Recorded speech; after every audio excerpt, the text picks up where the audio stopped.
So Yeah, what's green hydrogen for you, and how do you see it being the most realistic path to make it commercially viable in emerging markets? but also secondly, there was a big study that was done on the, I think, 5 or 6 countries that can really become green hydrogen superpowers: the United States, Chile, Morocco, Saudi Arabia, and Australia.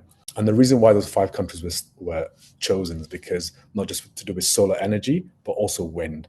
So to produce green hydrogen, ideally green, basically using natural resources, is you need to have a lot of solar power and you have to have wind power of a certain strength.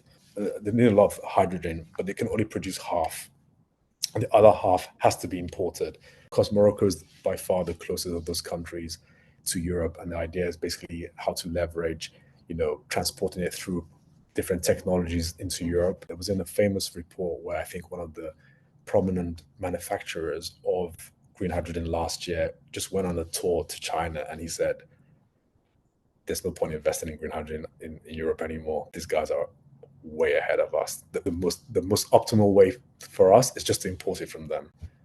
Just import it from China, basically. So even though yes, they have oil and stuff like that, but desalination plants are very expensive. So they're also thinking about the future, how they can leverage, natural gifts like the sun and the wind, and that will cut down and make energy, more affordable, basically. Because the process, obviously, at the moment, when people start costing green hydrogen, they say, "Oh yeah, it still costs more than fossil fuels." But are you going to wait for the next 50 years, where, for example, the price of oil begins to get higher? So what are we doing now before we run out of things?